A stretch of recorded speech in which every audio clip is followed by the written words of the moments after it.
I think we're at a really dangerous point. We are losing our sense of humanity. I am going to carry on speaking out.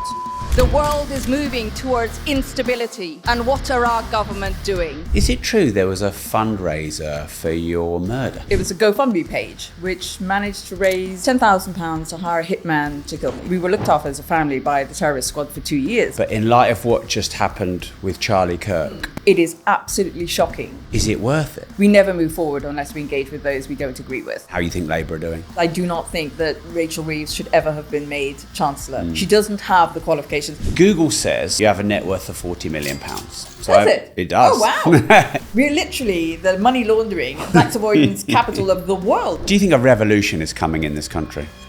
Her. Is it true there was a fundraiser for your murder?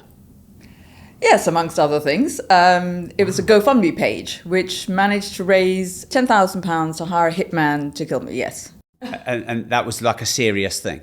Oh, it's serious. They actually raised some money. But that wasn't the only thing. I mean, I had another fundraiser trying to raise money to send me back home or whatever, which I have a wicked sense of humour. So I when we found out who that person was, that was to raise, I think, 5,000, whatever. I said, well, if you raise £20 and I'll go back home in my taxi, it'll be fine. I do have quite a wicked sense of humour. But no, and then a Viscount who went to prison.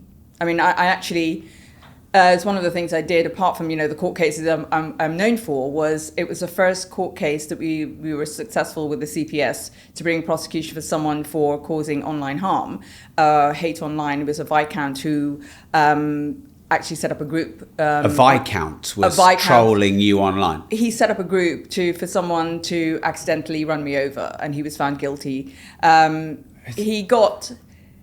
Everyone around said, sort of my friends and family were saying, gosh, he only got 6 weeks in Brixton. But can I say, for a Viscount, 6 months in Brixton prison is probably quite a shock. It's been a roller coaster over the last few years, and things I never thought would happen happened. And weirdly, I dealt with them because I think all of the things that have happened to me before I took on the government, I'm a bit of a fatalist, I think made me strong enough to cope with it. I think it was supposed to be me in a weird way, because I had managed to deal with so much hate in the work I've done campaigning, and so much abuse that it sort of washed off me. Wow. It sounds very odd to say that. I mean, there were obviously days where I went home and cried. And actually, the thing I couldn't deal with, and I found the most traumatizing, was when they were going after my children. So, I mean, we were looked after as a family by the terrorist squad for 2 years because of the actions I took. Bearing in mind, everyone was banging on the table about sovereignty, and that's what I was doing, was defending our parliamentary sovereignty. There were threats that my children would be taken and killed, and that was the most traumatic experience. When it's to me, that threats were against me, I could cope with those, but not when they were against my children.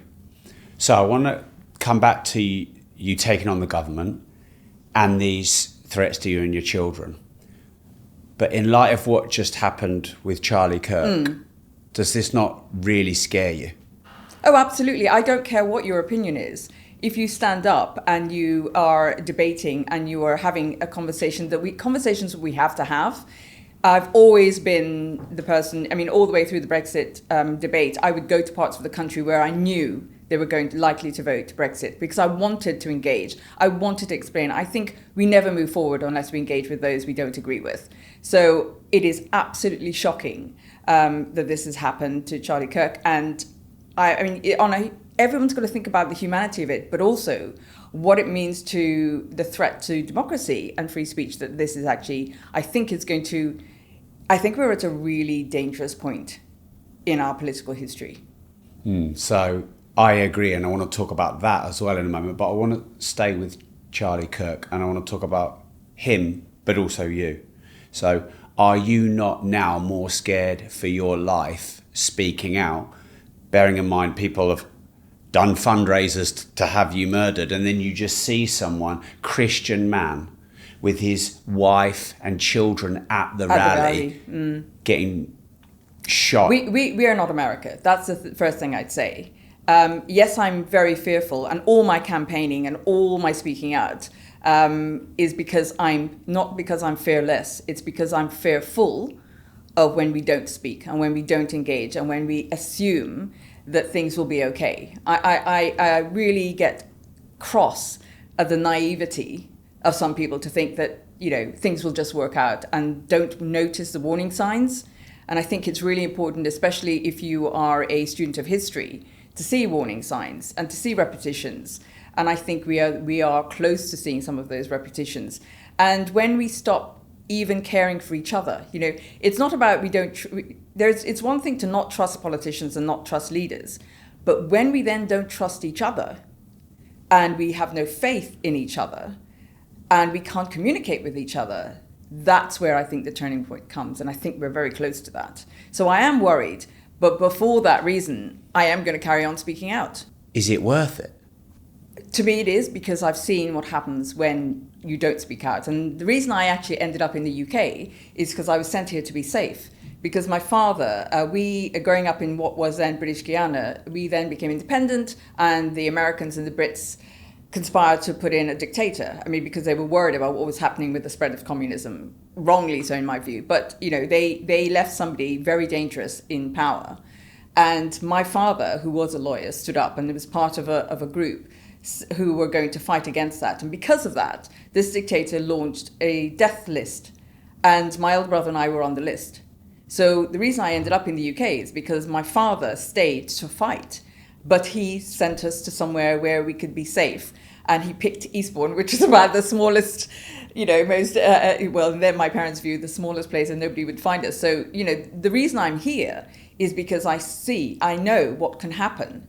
The very charismatic leader that my father worked with, my father was Asian, this man was called Walter Rodney, he was black. And so was fighting against that, the race divisions that were being exploited in our country. And he was killed with a car bomb. He was a wonderful, charismatic, 30-odd-year-old leader. And so I've seen it close up. I've seen what can happen. And I don't want that to happen here. And I've never wanted, Britain has always been to me a place that can lead in the world in so many ways. And that's why I'm going to carry on speaking up. And yes, it is worth it. It's worth it for my children, but it's worth it for them. I have a civic responsibility. I have a responsibility to generations that come after me. And that's my children and grandchildren. I don't want them to have to live with the consequences of me not being a person who stands up. It's not my nature to be silent anyway. It's just not me. But I weigh up the options very carefully. And I think my view is, and my thinking is, if someone like me doesn't speak up, and I'm fortunate in that I've been successful enough in business to not to have to rely on anybody else to give me the funding or the support. I'm strong enough, I'm resilient enough, and I have the finances in my own right. And what a better use for that money and that success that I've had than to actually try to get a better world for my children and grandchildren. I can't think of anything better to do with my voice and with my resources. Okay, so I've seen quite a few people online celebrating the death of Charlie Kirk. Despicable. What do we do with those people? Because you've taken people to court for threatening you, you've won. What do we do with those people? I was talking to a social scientist about this, social psychologist about this, and they're explaining to me the psychology of cults. And it's quite an interesting analogy that goes with that. When people feel lost in whatever, and they don't trust, as I said, they don't trust society, institutions, the certainty they thought they knew, then they're all looking for something. And we're getting to the place, it doesn't seem to be one group or the other. That mistrust, dissatisfaction, that sense of loss seems to be across not just one group of people, but almost all groups in society. So everybody is looking for someone to follow, but also someone to blame. And if it is someone charismatic that emotionally connects with you, then you end up falling into whatever it is they're saying and doing, that the cultish language that they're using. And you forget your own humanity, you forget your own sense of values and your own principles. And I can see that in some of the comments that are happening. I mean, in my view, it's been made so much worse by social media, and I'm sure we'll get on to social media and technology and what AI is doing. But, the feeding of that freebileness and fragility in us, I think, is really poisoning the way people are reacting. So you said earlier, if you look back through history, there are clear warning signs now. What are those warning signs? When you lose humanity in each other, you are then able to do harm to others. And we are getting there. We are losing our sense of humanity. We are able to others very easily. And we're getting to that place easier, more and more. Is this just a cycle through history, though? It is a cycle through history, but we're supposed to be, as we advance as a race, we're supposed to become more civilized. Are we? We're supposed to. I mean, it feels like we're de-evolving. Yeah, we're de-evolving, and I think education is supposed to be doing, we're supposed to educate and move on. And it is a shame because the negatives in our beings, as human beings, we just don't seem to be able to conquer them. We don't seem to learn from them. And that's just so sad. And one of the things I think our education, we haven't learned how to really educate people.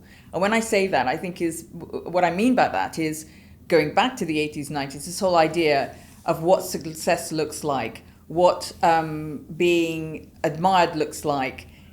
They are all quite shallow, rather than teaching people about empathy, teaching people about not just how to make money, but how to be responsible with what you make. What does success look like? What does being kind look like? Rather than always having what I call, and I would say it as a woman and as a feminist, very patriarchal, masculine, if you like, value systems and how success looks like. Haven't we had quite a lot of de-emasculation, though, that's also caused problems in society at the moment? Well, yes, because I think we went too far. No, I think, but that's where, I managed to upset just about every group because I have never been one who believes in one group above the other. I believe in equity and parity and fairness. That's very different from saying you put this group down or we should be doing better. I don't really care who you are or where you come from. I want us to treat each other, confront with the person you see and be able to give them the chance to be the best that they can be. It's what I find about a lot of language that be it allyship, feminism, misogyny, all these words, all the language that's used, it actually confuses so much. Let's just go back to simplicity.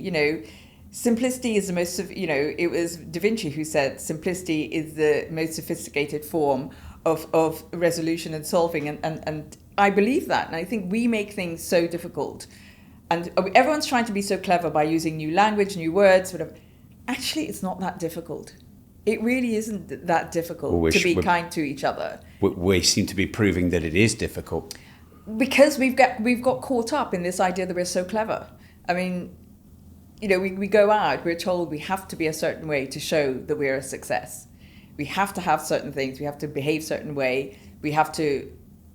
Why can't you say, look, today I'm not feeling well, or, Well, you can. You can, but then people will judge you, especially in businesses. People will judge you anyway. People will judge you anyway, so therefore... I work every day, people judge me for that. Oh, no, but then you have to figure out in your own self who you are, what you want to be, and don't listen to other people's judgments. That's one of the things that I think is really, really difficult to do.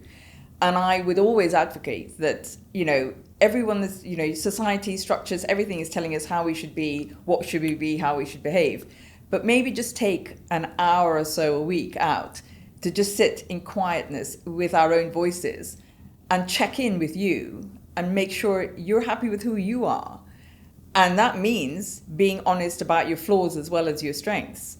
And that's something I try and do, and I try and advocate to my children and whoever I'm mentoring, is that idea of just check in with yourself to make sure you are ready to go out and face the world and be who you really need to be. Because everything and everyone is always trying to judge and tell you who to be. And it's hard work to actually stay authentic. So you said you're a feminist. What does that mean to you? I toy with the word feminist or equalist and all these terms. And it's just, I've come back, I've sort of gone full circle. The destination sort of is off the different routes. And I've come back to it because I think there is a move towards taking away the parity and the rights. I do think we're going backwards in some of the advancements we made over the last 30 women? years. Yes, and I'm not saying that just from my own. The data is showing that I started my first business in 1996, and from that day, at the time, I was an advocate of the triple bottom line, the idea that businesses should operate with people, profit and planet rather than just profit. And, at the time I was laughed at and told it was sort of mama and papa dreams that I was thinking about, and that was never going to be happening. And we made advancements. But now the data is showing that when it comes to equity, that equity is actually being eroded. So I have gone back to the fact. But didn't the Me Too movement really sort of move things forward for women a lot? The Me Too movement moved things forwards on the surface, but the data does not, especially in the world of work. What data? What's the data? Well, the gender pay gap, it's going to take another 40 odd years before we even get close to don't men generally tend to work more because we don't have we don't have children? No. Yeah. You have to do it in a peer group. If you look like for like, the gender pay gap is there. The gender savings gap, I work in investments and savings pension, is real. It's real. And can you explain that? What's the gender savings gap? So men, on average, save more than women when it comes to things like stocks and shares in particular, not cash. Women are doing much better now at saving in cash. But in real terms, to beat inflation, to be able to look after yourself in your older life, you do need to invest and save and actually have active investments. And the average man has a third more because men are much more confident in investing. That's nothing to do with men. I'm just saying it's just the way society has told women they should be treating money. So women don't have confidence, and it's partly women's fault as well.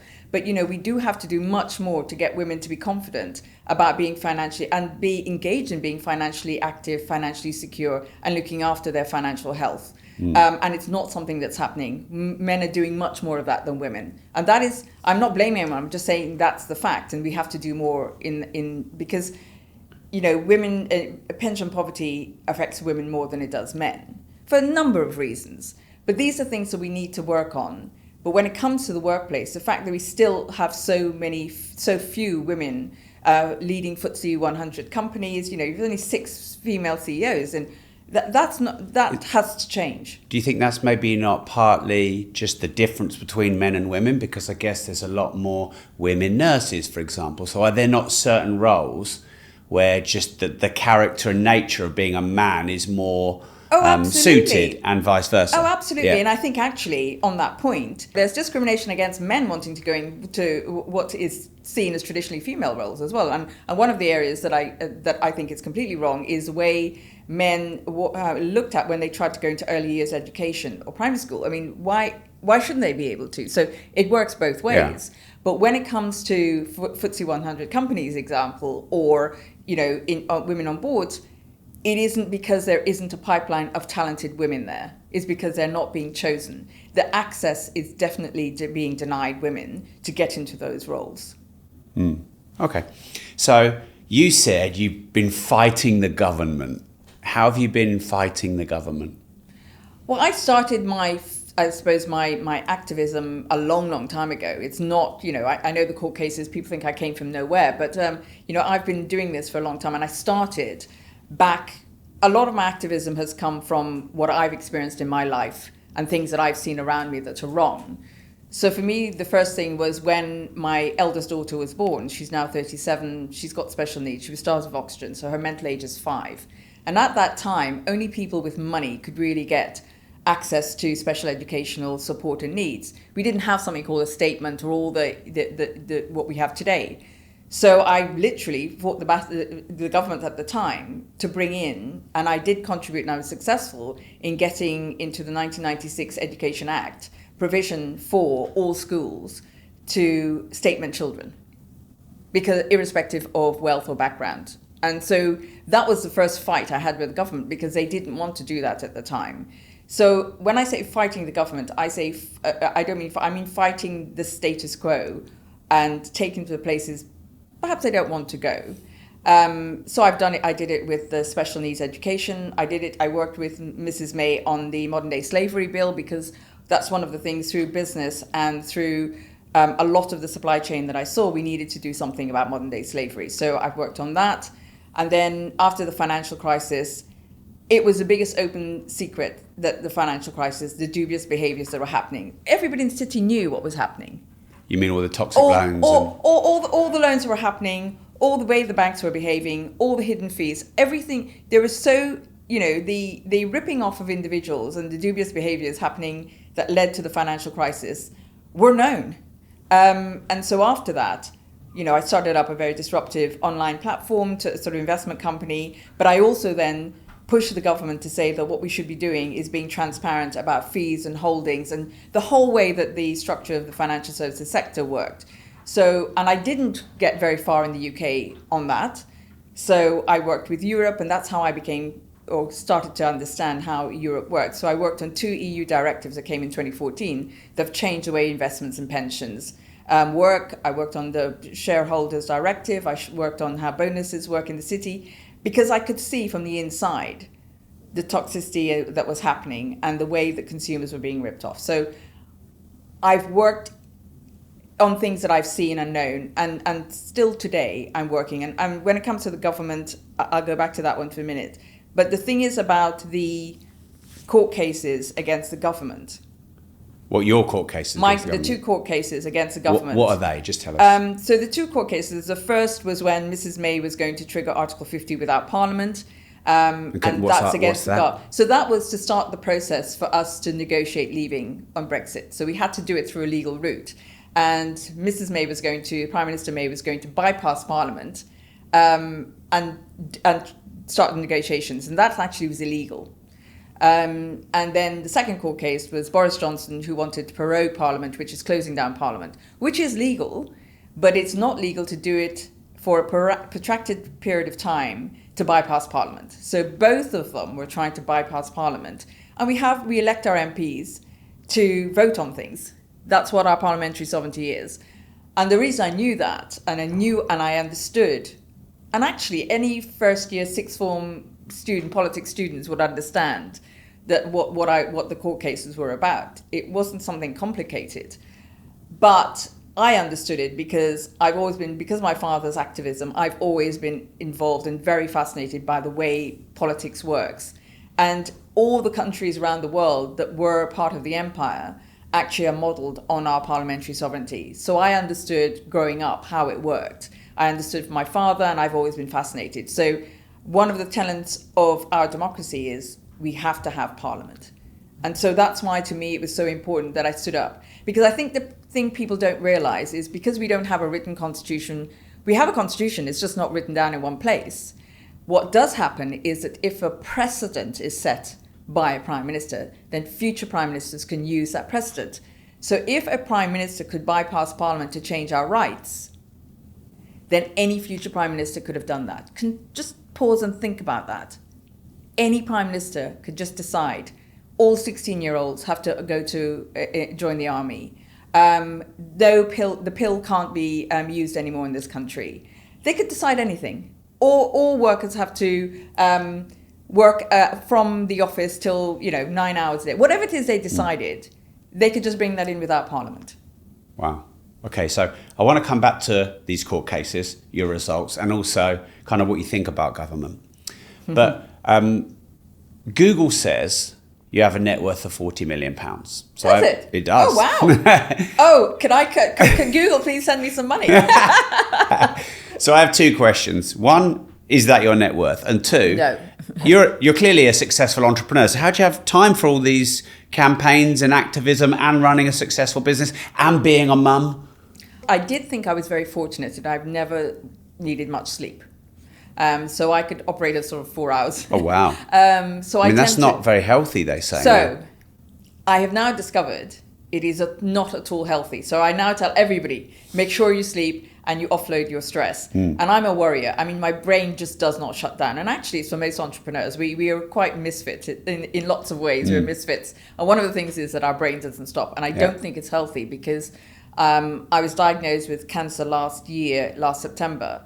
And from everything I can gather is literally through stress and wearing my body down, because I'm very healthy from a health point of view, diet, exercise, I don't drink a huge amount. So the thing that seems to be is stress, and basically I've worn my body out. Oh, wow. So I say to people now, look after your health, really try and offload stress, and sleep. Sleep is so important. So I've learned that it's not good to have been like that. So I've always operated about sort of 110 miles an hour, and I'm now learning, because it's not natural to me, I'm learning to operate at about 70 or 80 miles an hour. You take some rest, not work 16 hours a day. I'm figuring out my priorities and doing things. When it comes to business, to my business, the way I've always worked, I've never separated my campaigning from my business. So I've never been the sort of person who, and all my staff, when I interview staff, I tell them as well that when their skills that they're being hired for, they'll be expected to use it in the campaigning and the speaking out and the activism that we do as a business and I do as an individual. It's not at 6 o'clock you stop being you don't stop being a caring, concerned individual and stop using your skills at 6. So, for example, give you an example of that. So our investment analysts will also know that at some time they'll be called upon to maybe look at a charity's report and accounts, or if somebody comes to us and says we need help with something, I might call on them to do it. And it's great because it makes them feel as though they're using their skills in a different way. So it's actually a very rewarding way to work, to think about your role in a much more holistic, communal way, common good way, as well as a corporate way. Right. So just to be clear, you have completely merged and not separated your personal values from your business? Not at all. So they're one and the same? They're one and the same. So when it comes to SCM Direct, my investment platform, the campaigning we've done through True and Fair, which is to still hold the government and the FCA to account on so many things that are failing consumers in this country, we do that. I mean, this is a thing I know I'm privileged in, because I've always turned away from venture capital and external investors in my businesses. Because then you own 100% of your company. Yes, yeah. Because that gives you the freedom to be an activist. Because the problem is when you have external money, you're answerable to someone else. It limits how successful you could argue. People have argued to me, Gina, you could be so much more successful if you did this ABC. But because you could use their money to grow. Yeah. To grow in a different way, but that's monetary success. To me, I'm very happy with the success I'm achieving because I don't see it from the point of view. So you're very happy with just tens of millions. I don't need to float on the FTSE 100. I don't need to float, and I mean, I've had opportunities to do that, and no, it's never been for me. The money I have, as I said, I've been successful, and it's fantastic that I can use it to do. People. I mean, a lot of the things that were said at the 2 court cases, for example, against the government, were I was this, apart from the violence, was also the hate that came, but also this idea that I couldn't be smart enough or successful enough or have my own money or be rich enough in my own right to be taking on those court cases as a woman of colour. It had to be men behind me pulling my strings, and the name that kept coming up all the time was George Soros, and I've never taken a penny from him, and I don't think he should be involved in British politics. I don't think somebody outside should be involved in domestic politics. Do you know totally against that. George Soros? I've met him on a couple of occasions in the US, and I've met him in Europe, his foundation in Europe, but I don't think he should be involved in UK politics. And actually, I set up an organisation called Best for Britain just before the 2017 general election. And when we were successful because we started the first official tactical voting campaign in the UK. And at that time, people forget that Mrs. May was on 100+ seat majority being predicted from the polls. And through the tactical voting, that majority was limited to a much smaller What do you mean, to 40. Tactical voting? So the idea that people should lend their vote to another party or another individual. So basically manipulation of votes? No, because it's your choice. All we do is supply the information, and people could then make the choice of whether they wanted to lend their vote to another person or not. Because if you do the modelling and you show people this is what's possible. Lending a vote? Yes, so you could lend a vote to another party. So, for example, if your whole, which actually people do all the time anyway, and now in our system, what people say is, I'm not going to vote for, there's nobody for me to vote for, So what I'm going to do is vote against. So what they do is we saw it actually in the last election. A lot of people... Everyone was voting against Conservatives. Everyone was voting against, even the Conservatives. Bet they're regretting that now. Yes, they're regretting that. Though a lot of people are regretting lots of things for lots of reasons. But that's the way people have led votes. So we did it in a way that we actually showed people on a website and through our modelling what was possible, what they could do. So it was giving them choices. But then after the election, that organization wanted to take money from Soros and they wanted to go a different direction. And that's why I left, even though I started it, because I was totally against foreign, and I still am. I think it's completely wrong for any foreign money. And I think one of the things that is really weak in our political system here is the electoral rules about funding. I mean, the whole thing needs to be completely redone because, there's so many loopholes in the way you can get foreign money into our politics. It shouldn't be happening. Right now, your personal data is being sold and exploited, and probably without you knowing. Every day, countless companies are invading your personal privacy by buying and selling your data for their profits. But the good news is there's a way to opt out of this, and this is why I'm excited to partner with Incogni.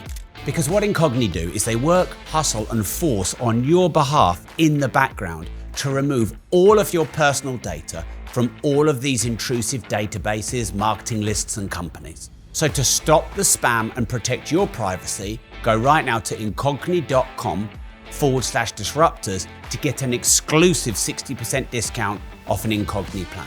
That's incogni.com/disruptors or click the link in the description. Something I want to get into now, make sure we cover well, is the current state of the UK, the current state of the government, and how you think Labour are doing. I don't think Labour are making the right choices. I think that the economy is so important to our country, and they don't seem to be able to get a grasp of that.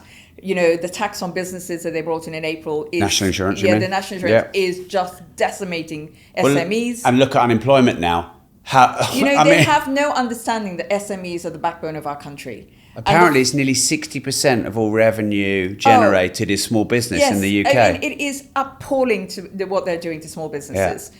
The fact that they haven't understood that you need to encourage entrepreneurship in this country means they should have increased the entrepreneur allowance, in my view. But there's so many other things. But entrepreneur's relief got reduced. Massively reduced, which is ridiculous. And the fact that they don't understand that we need to have inward investment.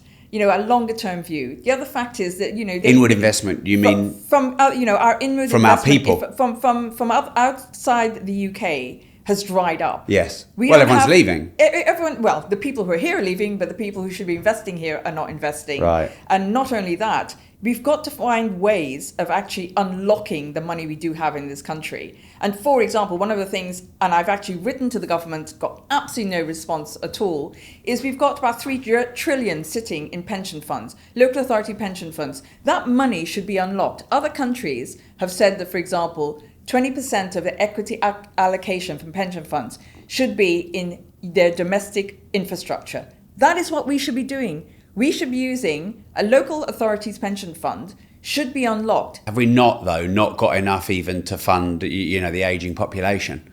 But this is money, this is a different pot. Right. This is money that's sitting in investments, okay? Okay. So it used to be traditionally, if I give you an example, actually this is an example I think is absolutely shocking. So the MPs themselves, who are sitting in the House of Commons, the 625, they have a pension pot, okay? It's a big pension pot because there's a lot of them and they all put into it. Traditionally, or in the past, about 23% of the money in that pension pot was invested in UK companies. Yeah, to help UK companies grow. Now that's between 2 and 3%. So they themselves don't even have confidence in growing British businesses. Wow.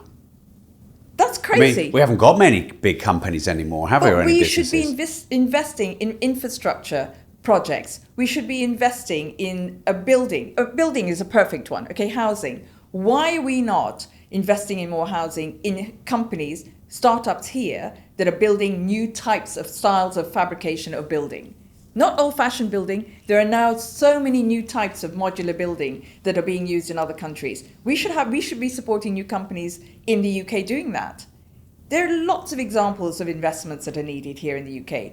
Research. We should be doing so much more investment in research and making sure, for example, the top universities, we still have top universities, rather than them, for example, in the pharmaceutical, medical research, rather than that money going to private companies, why is the government and the local, pension, why is the government not investing in those research, those new companies, those new technologies, and saying, by the way, when you make it, because some will, some won't, rather than that profit, that money going, then 25% of that comes back to the government. Let's find different ways of growing our economy, because without economic growth, we cannot solve the problems we've got in our country. It is basic. We need money, and they do not seem to be able to get a grip of that. Is that because the 5 top MPs, although one of them just resigned, Angela Rayner, is that because none of them have ever run a business?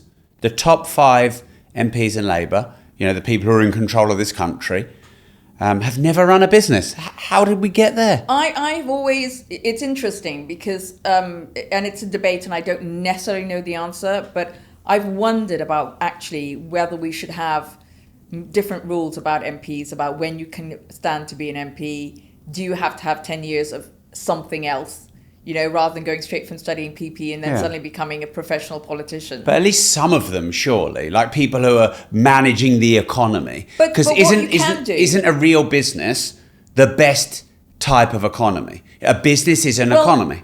Running a business is not the same as running government departments. No, it's not, but it's a proper economy. But what you can do, what they could do, because we can't change things overnight, and we do need change, but how do we get our economy growing quickly? What they could do is what Singapore, for example, did, is you are the elected politicians, but you bring in a layer of technocrats who are advisors to you, apolitical, forget about how they voted and if they give you money or not, but look for the best of the best and put together a panel of technocrats or people. Well, isn't that common sense? Why can't Labour just get a load of great British entrepreneurs to advise? People like Sir Jim Ratcliffe and Sir James Dyson have left. Well, Lakshmi Mittal's leaving. One of the good things they've done is Jim O'Neill apparently is going to come in and do some work with them, which is fantastic. And I have a huge amount of respect, and he's great and should be there. But Lord Rose, all these different people who are there. But the same in the NHS, bringing in technocrats. And look, that's how Singapore have actually managed to turn around their country in just over 4 decades, because they've got elected people who are answerable to politicians, but they've also got technocrats. If you don't have the experience, then listen to advice. And what I'm hearing, and it really makes me very upset on behalf of not just me, but the whole country and for everybody, is that I'm hearing that this government are very tin-eared and they don't take advice. Is that just because they don't like entrepreneurship? Are they just very socialist? They just don't like entrepreneurs? I don't think they like anyone. I mean, I can't figure out who they are, what their beliefs are. Or who they like. And who they like. And the other thing I'm afraid is I do not think that Rachel Reeves should ever have been made Chancellor.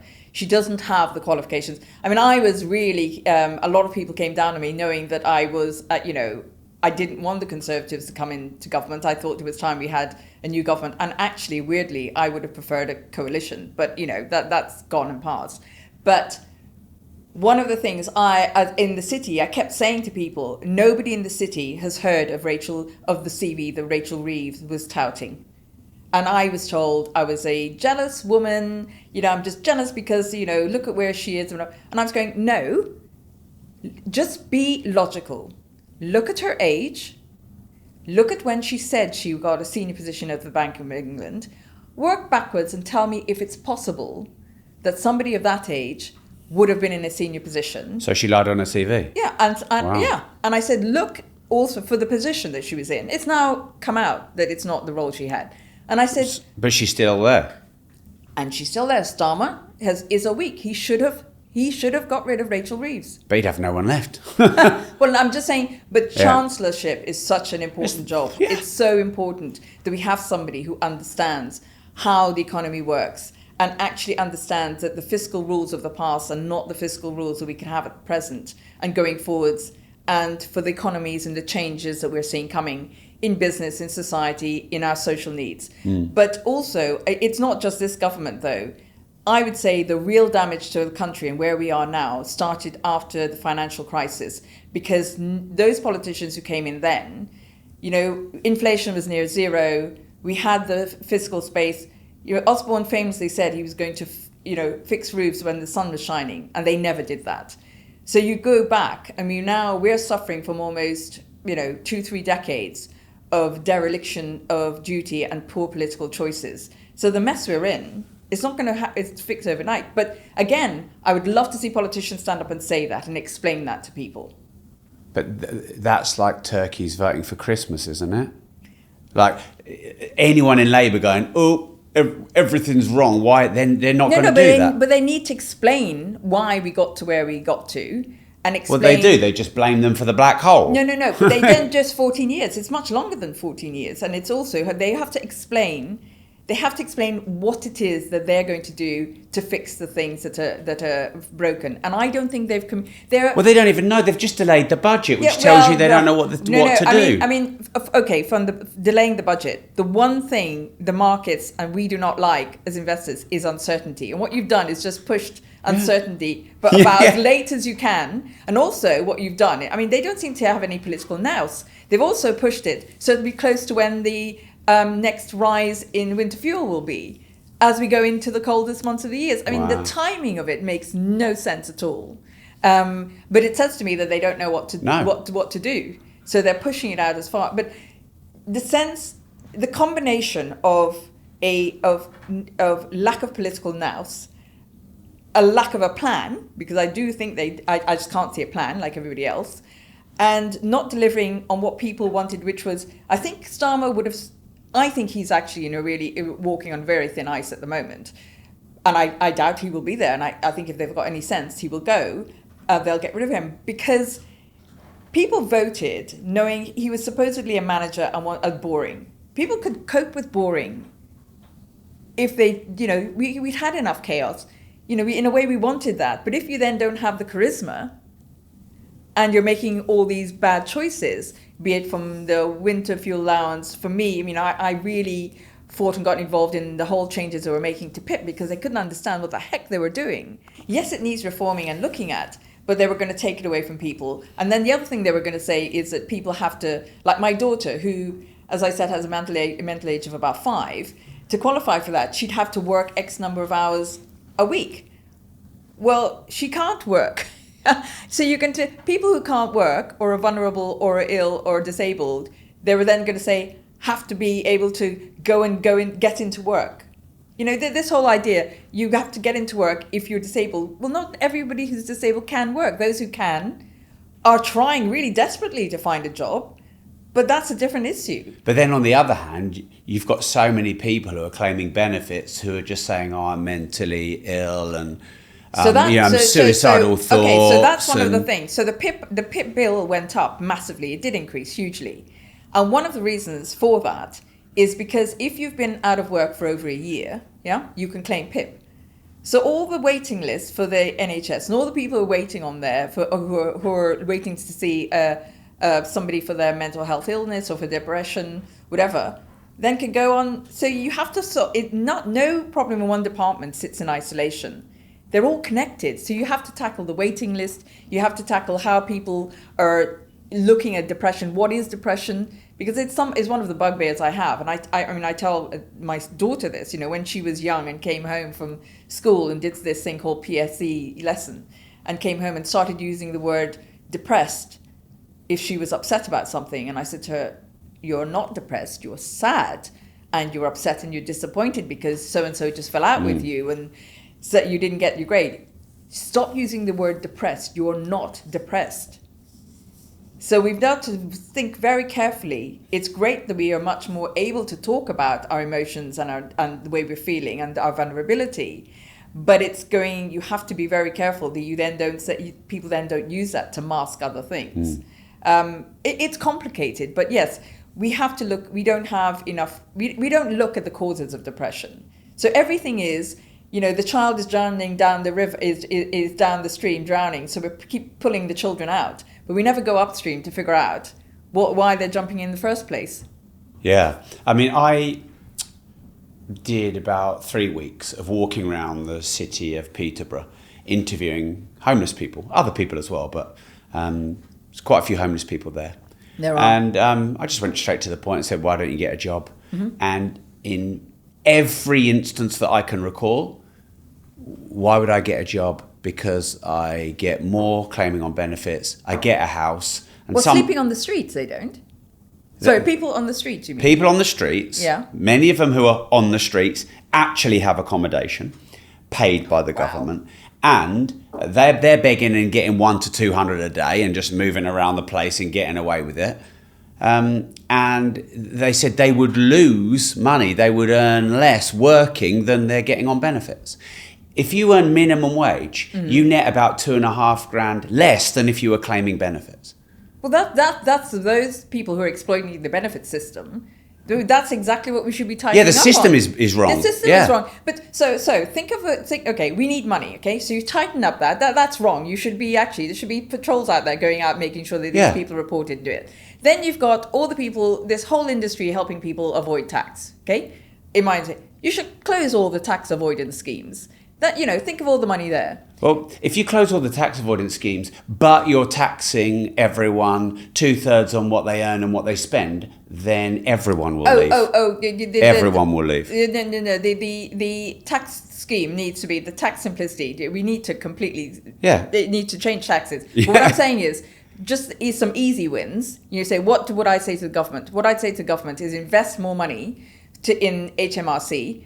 To collect the tax gap, those people who should be paying tax who are not, because it's significant. Are you talking about the billionaires and people like that? I'm talking about billionaires. We haven't got to businesses yet, but billionaires, all the tax avoidance schemes, all the people. But no one would avoid avoid tax if it wasn't 20% VAT, 25% corp tax, 45%. No, hang on. I'm talking at the moment. So the stats are, for every pound you invest in HMRC, you'd get £3 back. Okay, so that is the stat. So why are we not investing more into HMRC to close the tax gap, to make sure the people who are using these avoidance schemes are not using them? On the benefit side, rather than having all these people sitting in benefit offices, why are they not going out then checking the people who are cheating the system, closing those gaps? And then when you come to corporates, look at all these businesses who are headquartered abroad, making billions in the UK, but not paying any taxes. We should have an online tax of about 10%. If you did that tomorrow, if you brought in an online tax for all those companies who are here, you mentioned Google, Microsoft, Amazon, all the companies who are not paying tax in the UK. If you tax their profit they're making in the UK, and you could do it from credit cards transactions easily tomorrow. If you did so why don't they then? Bring in a 10% tax alone would bring in about 25.8 billion. Why don't they do it then? Why? I have no answer to that question. Because wouldn't it also be quite popular to tax the billionaires for Labour? No, but the companies. I'm talking about the companies. If you did that, all right, to then the multinationals and the global companies. Don't ask me why. I have never understood why they don't do that.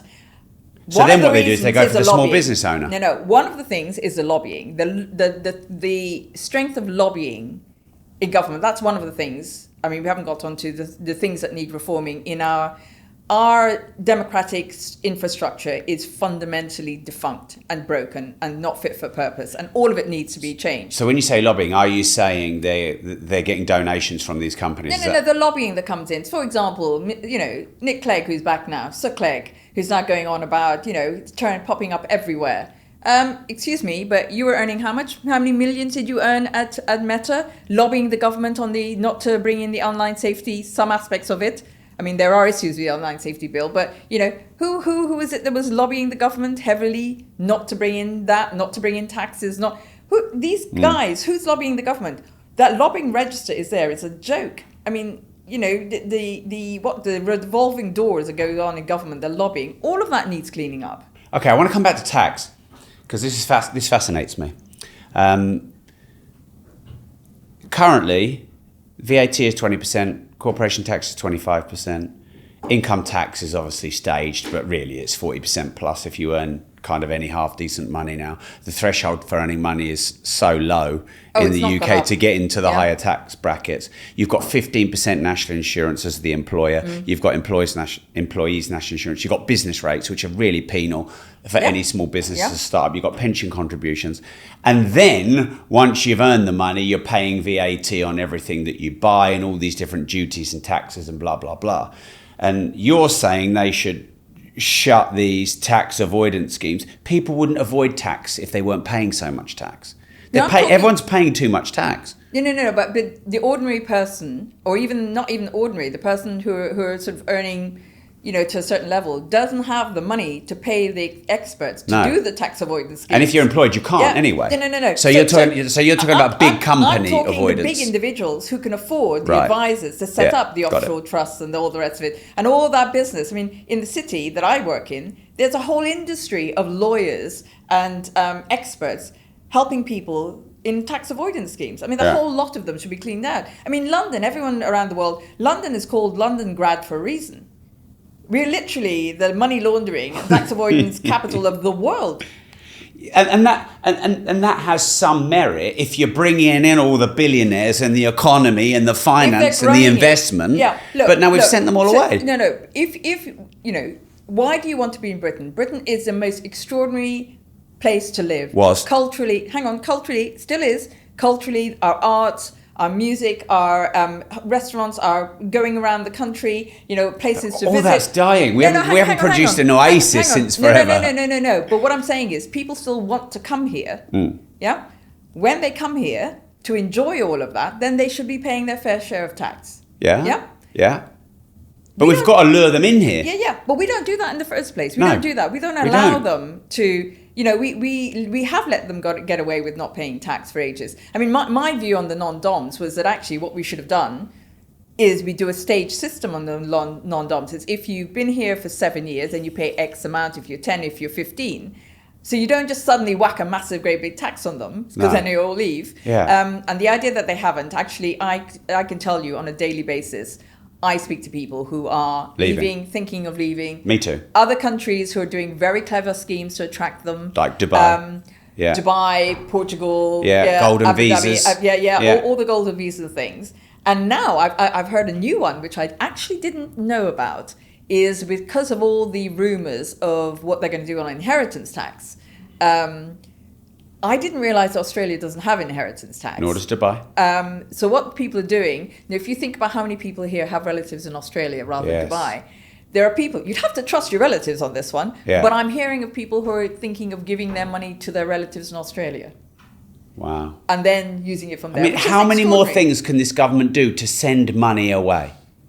Yeah, that's what really, really worries me. I mean, it's the economy, stupid, and they haven't got a grip on that. They have not got a grip on that. And the elements of, what I can see as bringing in policies based on jealousy, and it's just not going to help us. It's just not. And it's probably one of the ills of our politics. And it's not just the UK, it's the whole world. Where we've got to is politics has become like marketing. It's basically, it's all slogans and the 3 words and the what can you do this week and how many times can you say deliver in one conversation, one interview, 40 times say the word deliver. Everything is a soundbite. Yeah. We don't, I went back the other day. I was fascinated actually when I was going through my chemo, and I had lots of time because I couldn't, I've been sort of like housebound for nearly a year. And I went back and out of curiosity read some of the debates in Parliament from, I was never Thatcherite, but of that period and then before that. And the quality of debate in Parliament was something to behold when you compare it with what we have now. It's a whole different elevation in intelligence. And I think that's what's so sad that we've lost that. And then what's your stance on immigration? I think we absolutely should be controlling our borders. Because I was on the Remain side in the debate when we had the referendum for different reasons, and I kept saying we have to. If we leave, immigration will go up. It was an absolute, But I kept saying to the other side, you have to be honest about this, that legal and illegal immigration is going to go up. And by the way, legal immigration is going to go through the roof. it was obvious that that was going to happen. Because, you know, when you have, when you've shut the door on one group of people who are coming in to work and pay in the country, and what they're doing is not bringing in their family and relatives because they're just 2 hours away and they can go home and see them, or they can, you know, it was another problem. If you had one person coming in to do a job, and now you're bringing in someone to do a job who, because you're bringing them so far away, they can then bring their family. If you got 3 or 4 people compared to the one that was coming in, of course it was going to go through the roof. I mean, it was just so obvious.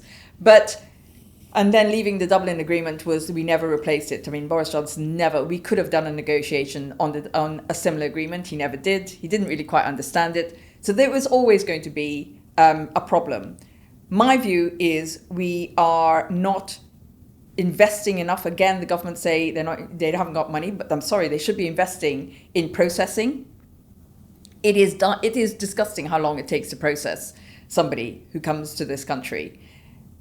When they're here, process quicker, then if they can stay, they stay, and they start working and they start paying taxes and contributing. Yeah. It's not that difficult to do. And the other thing is more legal routes. So think about this. We have embassies around the world. Oh, Peter Mandelson thing. We have embassies around the world still. Why do we not have border personnel in our embassies who can do processing in other countries before people even get here? Why is everything done here? It used to be, years ago, that you could go to your local embassy, and if you provided, and you had to provide all this stuff, and if you qualified, they did a lot of the paperwork there rather than coming here. Does that sound more logical? Yeah. What exactly are embassy staff doing? Because they're pretty big, lavish buildings, and you know, why are we not using those more? We've got to think differently. And then I got absolutely, again, shot down in flames last summer, because one of the things I suggested was that to speed up the processing is that for the first level, you know, the checking paperwork, all the rest of it, just think about if you put out there to university final year students and say, who are studying politics or PPE or whatever it is they're studying, and said, for summer, we'll pay you summer jobs. We'll pay, 600 of you, however many of you, to come in and do the first level. You're clever. You can use the computers. You do the first lot of processing. And you worked out on 600, they'd have got through about 70,000 applicants. We're paying them student fee. We're paying them student loans and all the rest of it. Why don't we use them? Why don't we use them? Innovative thinking is what we need. Well, we haven't got any innovative thinkers who are running this country by the look of the top 5 MPs in Labour.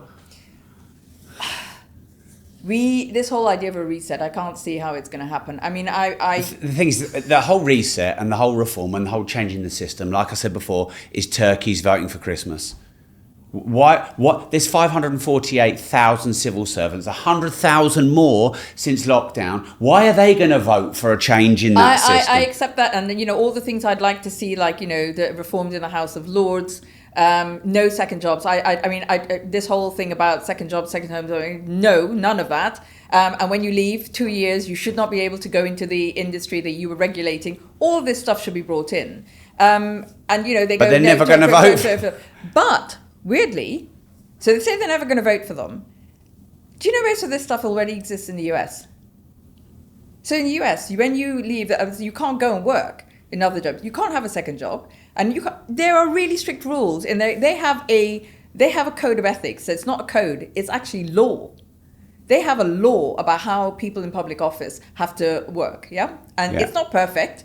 It's obviously there are lots of people who get it wrong, and there are lots of corruption still. But at least they've got something they're working on, and the FBI calls in, and you see them carrying out boxes of people who don't do things right. Have you ever seen that happen over here? You don't see that sort of thing happening over here. But you say turkeys for Christmas, but surely now, I don't care which party you're from, surely they can see that the trust in people, in politicians, of any colour, and the systems and structure is so broken that unless they do something, there is not going to be any Christmas for them. I agree. There literally is no... I agree. I mean, surely they've got to come to their senses and realise that. but nothing is happening. I That's don't what see. I don't to see me, one thing look, happening. For me, the biggest disappointments in this Labour government are that they haven't brought in the reforms into the political system they should have, or could have started straight away, to bring in new rules and ethics rules in both houses, and the elections, how elections are run, and the fact that they haven't got to grips with the economy. I think those two failings are unforgivable, actually. Do you think a revolution is coming in this country? It isn't the British psyche to really, as a people. I know. Again, I go back to Brexit. I remember being told that nobody will vote for Brexit because that's not, Brits don't do that. We don't take chances. Actually, that national psyche is changing. So when people like Andrew Tate set up a political party, when people like Tommy and Robinson get very involved in a political party, and you start to see these very right-leaning parties starting to form. Is that not an indication when people get imprisoned for social media posts? Well, if you look back at the black shirts and what happened in that movement in the 50s, the reaction from the mainstream politicians, they stepped up, and that's why it didn't work. What worries me is I can't see the mainstream politicians stepping up. So, what happened was that the threat of the right made them wake up. They're still navel gazing. They literally haven't figured out what's going on. It's like they're headless. You carry on your turkey analogy. They're headless chickens rather than turkeys. They're running around. They don't seem to know what happens. They're not connecting with people. Obviously, the biggest change is social media, because social media brings the whole different dimension to how quick messaging is moving. The whole thing about a lie gets around the world before you can pull your boots on. Well, with social media and technology and bots and algorithms, that's now a whole different. So I do think that the coding is there for chaos. Coding for chaos is happening at a speed that we haven't even got to grips with yet, and I think the politicians are so far behind that. And when we go back to what I said about technocrats, well, why are they not calling in people who actually understand more about some of the academics that are from places like LSE, some of the institutes, what's going on at Cambridge, and how they're understanding how social media is working, how the algorithms are working, and actually addressing these things. But they're not. They're just sitting there. Because I would hypothesize that a big part of the problem are the algorithms on social media, and people are rewarded the more rage, and the more divisive you are, the more polarizing you are rewarded with views and shares and follows on social media. So it's very interesting if you look at the algorithms, because I was involved in lobbying and I did do some work and input into the online safety bill. I mean, what we have at the moment, unfortunately, is like tissue paper, or toilet paper. It's not fit for purpose, and needs completely redoing. But one of the things that is shocking about the algorithms, when you look into them and analyze them, is the algorithms are telling young men and young boys to harm others or harm other things, from animals to places to property to people. And the algorithms aimed at girls and women are actually telling them to harm themselves and devalue themselves. It's a really big difference in the way the algorithms are working. Wow. And that is creating so much, if you like, angst and anger, and what it's doing to young people's psyche is poisoning them.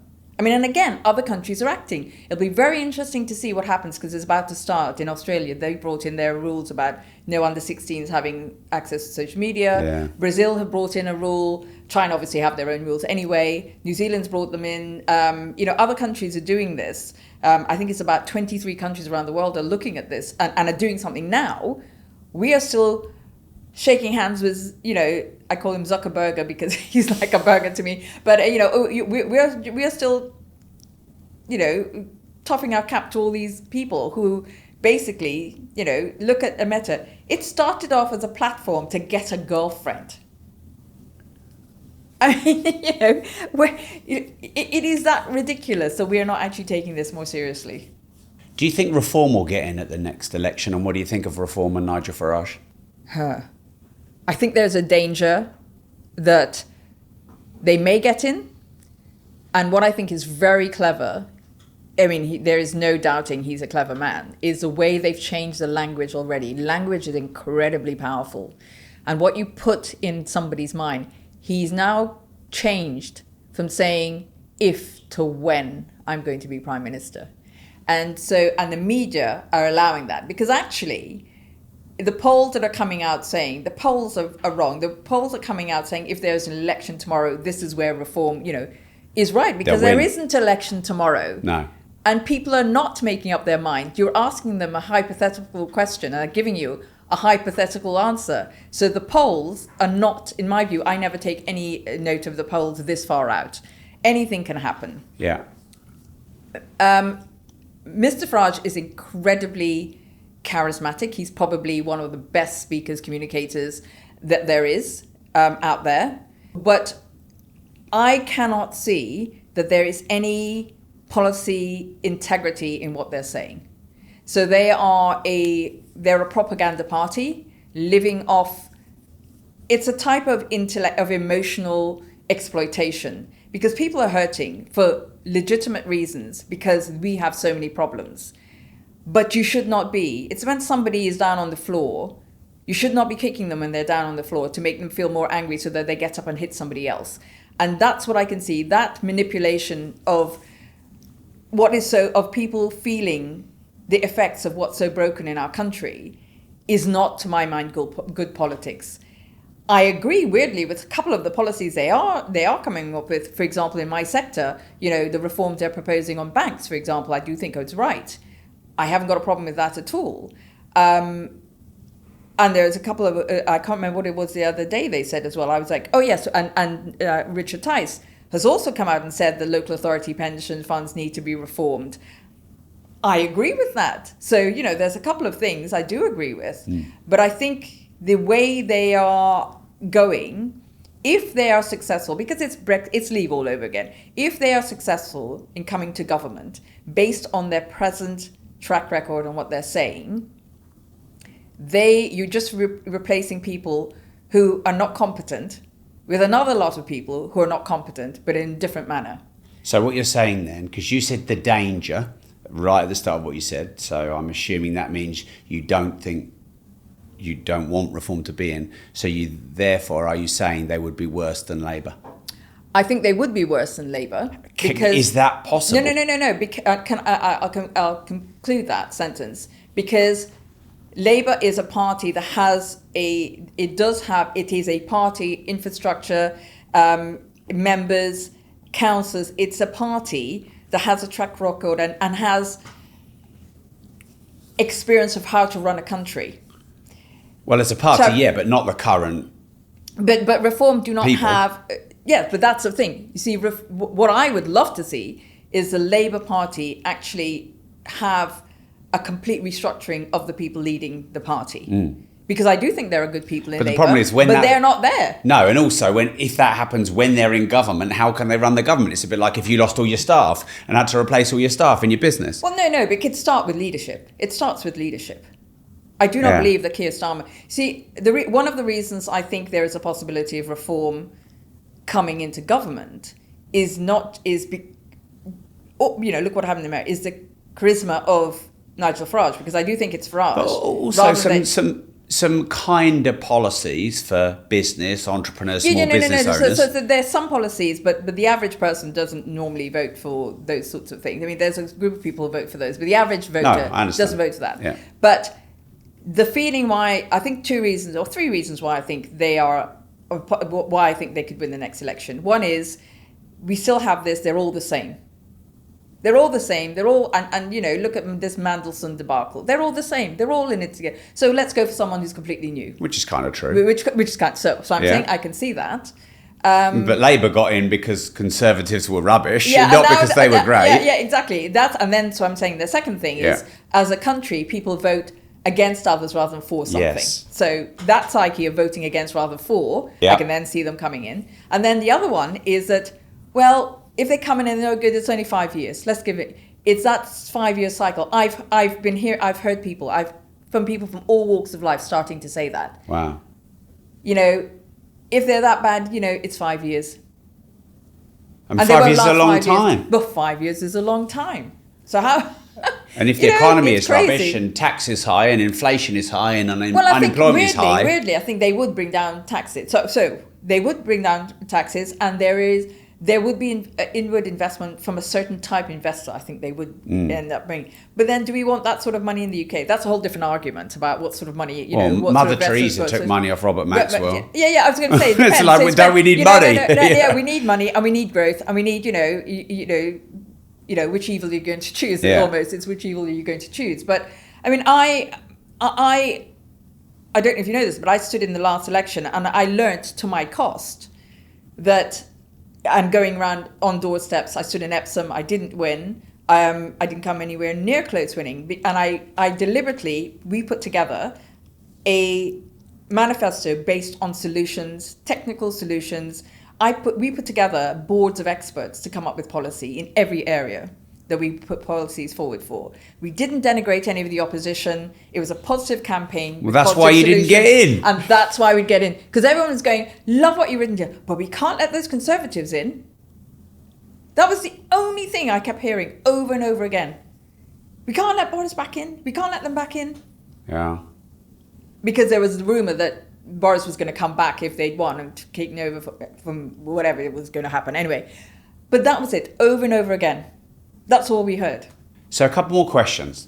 And thank you for being so open, by the way. That's all right. Gary Stevenson's risen in popularity, saying we should tax the rich more. What do you think?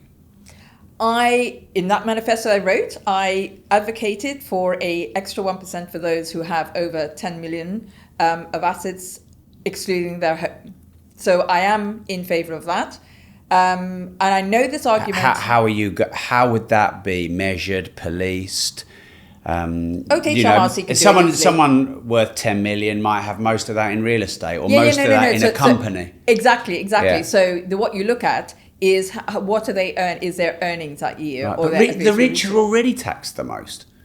The top 1% pay the top 20% of tax. Yeah, that's right. The top 10 pay the top 69%. Yeah, but the fact is, we need money at the moment. And so what I was going to say is, I'd bring in. It's not popular, and I would do it. I believe in so basically wealth millionaires. Tax. So a mega wealth tax, right, for a parliament. A mega wealth tax. Yeah, a mega wealth tax for a parliament, which is an extra 1%. I would definitely have brought that in. I would put up corporation tax for certain companies of a certain size, mega companies, by 2%, and I would shut all the online businesses who don't pay tax. I would actually get rid of business rates, and I put a business rate because it's unfair, because it's bricks and mortar companies who are paying, and then so what you and startups are paying a huge amount of tax. So get rid of business rates and actually put a profit tax you pay on money you make in the UK. You pay 10% on that. Yeah. All companies. Yeah? I wish people would be more articulate, more clear like you are. Because everyone just says tax the rich. But then people who earn 100 grand are apparently rich, but they're not.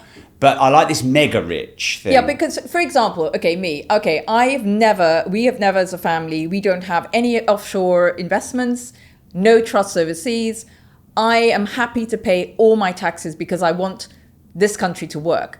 I want it to work for me, for my children. I want to feel safe when I go down the road. Yeah, but it must be annoying you at the moment, though. The police are not in a good state. The NHS is not in a good state. Nothing's in a good state. So at the moment, the contract I have with the government, with the politicians, they're not delivering. Is I will pay all my taxes. I will pay all of it. In total about 50%. So 50%. So every pound I'm earning, 50p is going to you to look after the country and those who are vulnerable. And those who cannot look after themselves. I'm very happy. And you know what? If I try and avoid that and there's a loophole, come and get me. Because I should be paying that.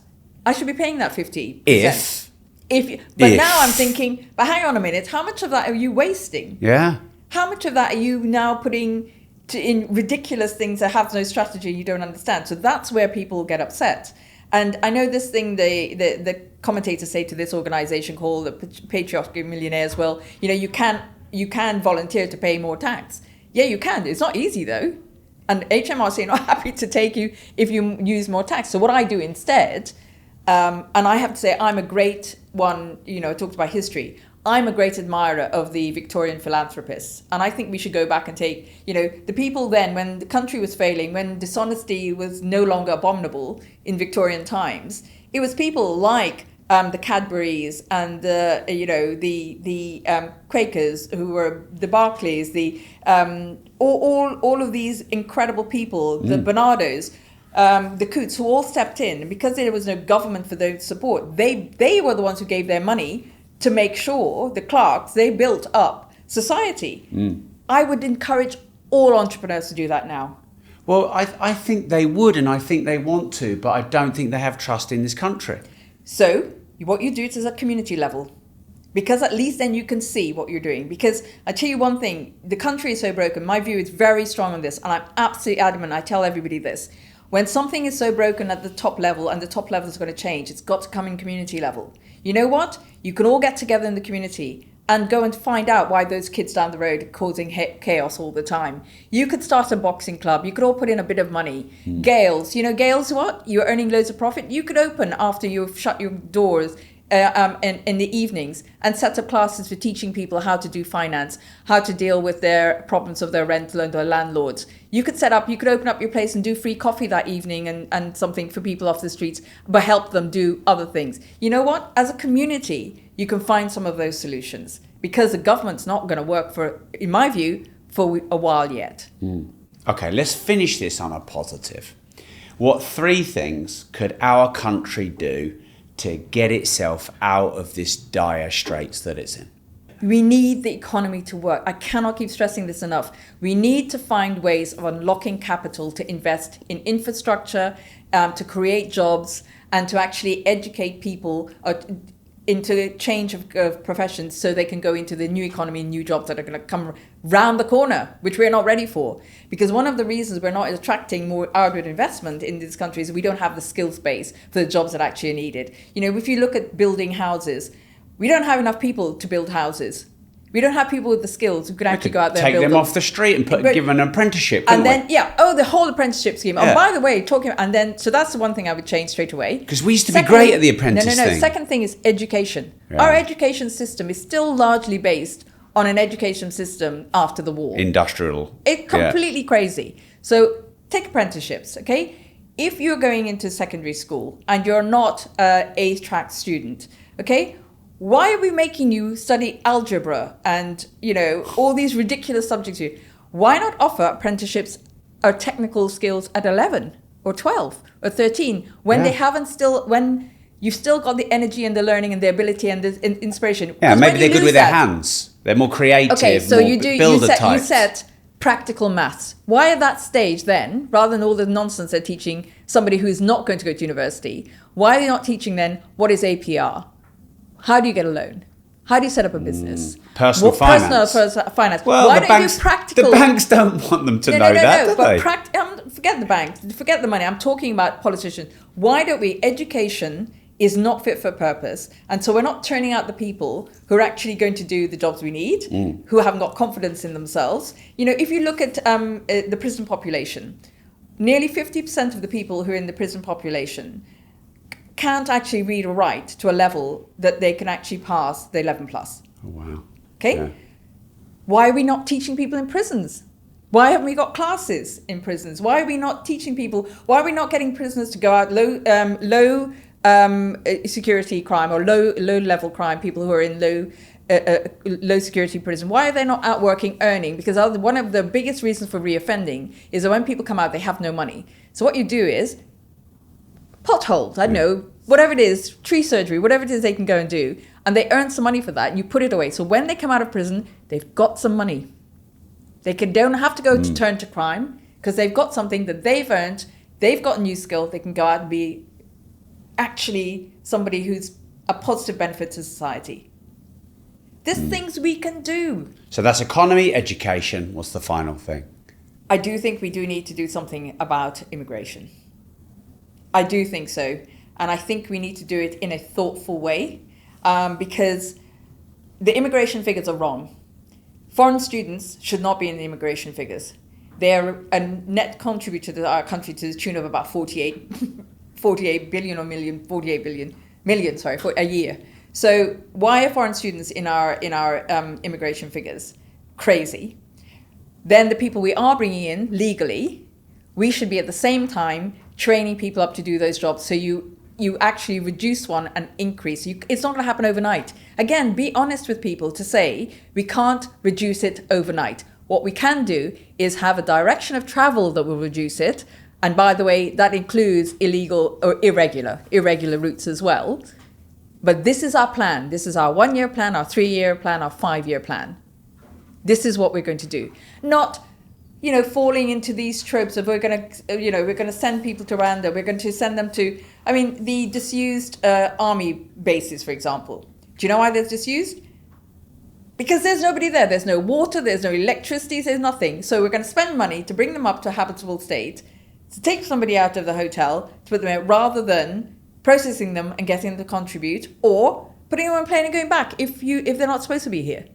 Why are we finding more places rather than speeding up the system? You're just moving a problem from one place to another. It makes no sense whatsoever to me. This show is called Disruptors. What does the word disruptive mean to you? Disruptor, I would say, in a positive sense, because I think it's positive and negative, is not towing the line, not believing the status quo is going to make everything right, having the courage to be wrong. In its negative form, I think disruption is when you harm others or cause harm or you do something that causes harm to others. That is a negative disruptor. And give us maybe what you're working on now. I know you've had your health challenges. By all means, talk about that.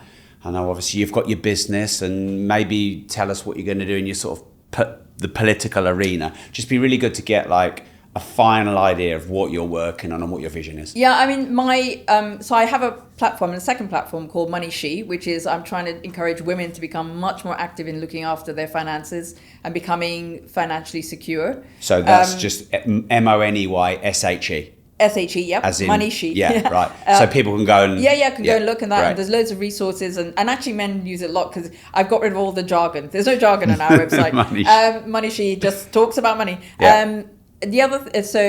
I'm a survivor of domestic violence. And 85% of domestic abuse and domestic violence includes economic abuse. So that's why Money.School as well. So I've linked that. So my campaigning is for women, for banks, for institutions, to realize that actually they need to make sure that they support women, because economic abuse and unfortunately online has helped men who are abusers to actually assert even more economic control. Because, for example, you can see a pop-up, you get a ping when somebody's used a card where they are. It's actually easier to control women's money than it's ever been before. Right. So economic abuse is actually increasing at a huge rate. So that's something I'm working on. And connected with that, I'm trying to bring some, my policy work, a campaigning work, is a reform in the Divorce Act, because Section 24 of Divorce Act, there is no, economic abuse is not something that is taken into consideration in the financial settlement under divorce at the moment. So there's some reforms on the Divorce Act that I'm working on. When it comes to education, obviously, it's something I'm very passionate, because I think we do need to educate people more. I'd love to see things like human rights, practical finances brought into schools and into universities. In that first year when you're at university, when better time than to learn actually how things really work. And then apart from that, it is working on my business, trying to get as many people as possible to be engaged, as I said, in finance and investment, but then using my spare time to actually expose. What's that company? It's called scmdirect.com. SCM Direct, so Smart Common Sense Modern Investing. Yeah. So we're a disruptive platform. But the other thing with that is to say that there are still, my campaigning bit on that for SCM is the Financial Services Conduct Authority, which is our regulator, is not fit for purpose. And it needs massive reform. And it's letting so many scandals happen. Look at the car finance scandal that's happened about. The entire industry knew about it. There's so many things that happened in the past, RBS. There's loads of scandals that happened we need to reform our regulator. Actually, all our regulators in this country need reforming. But the one I can work with is the one in the city. So, and then finally, from my journey, having gone through cancer and still going through, I have a very rare genetic cancer. Everyone knows of BRCA1, BRCA2. You might have heard of that for breast cancer. There's one called PALB2, which I have, which was only discovered a few years ago. So it's raising awareness for women to really understand the signs, because it's not just a lump. There's lots of other signs you have to. Go and screening. You're busy, and this is men and women, and you put off and you put off and you put off. But the hour that you go to have your screening or getting there, whatever, that hour could be the difference between another 10 years. So we should all go and get screened. You screened, do not put off. In this country, we're really fortunate in the NHS. There's one thing. We're one of the countries send out the most appointments for screening of most countries in the world. Right. Yeah? Our take-up rate is less than half. Oh, wow. Less than 50%. Yeah. Well, that's a nice message to leave us on for everyone to take care of their health a little bit more. Absolutely. Yeah. And I'd say to people, remember to laugh and actually have fun. It feels like it's hopeless. Yeah. But actually, don't give up on hope. And don't give up on each other. And remember to laugh, because, having a sense of humor, dark or whatever, because mine's pretty dark. I said when I was going through my cancer that if I died, I wanted my funeral, I wanted it to be a celebration, and I wanted Iggy Pop with his shirt off to be leading the funeral. I'm playing Lust for Life, which is my song. Yeah. So, find the lust in life. Yeah, I love that. And where can we follow you? Where are you most active on social media? I haven't come off X. I know lots of people have, and I haven't gone to Blue Sky. You're pretty big on X, aren't you? Because I like to engage with people who have a different point of view, and I take the time to answer them. And is that just your name? Yeah, it's at that Gina Miller. Gina Miller, yeah. And I'm on LinkedIn as well. But most people, I'd say, if you've got a problem and you don't like me or you like me or whatever it is, email me and I'll probably respond to you. Or not probably, I do. Right, and what's your email then? My email is the best one to do me at is inquiries at Money.School. Okay. Gina, thank you very much. You're welcome. Silver has crashed. It's back to its price in 1974, and I'm going to buy more. And if you'd like to learn how to invest and build multiple streams of recurring income, I recommend you join Money.School. Money.School is my global financial education platform to help as many people on this planet get better financial knowledge. There are hundreds of hours of courses, resources, and masterclasses going back a decade to teach how to make, manage, and multiply money and gain financial freedom. So join thousands of other money and freedom seekers on the link Money.School and start today your journey to financial freedom and more money.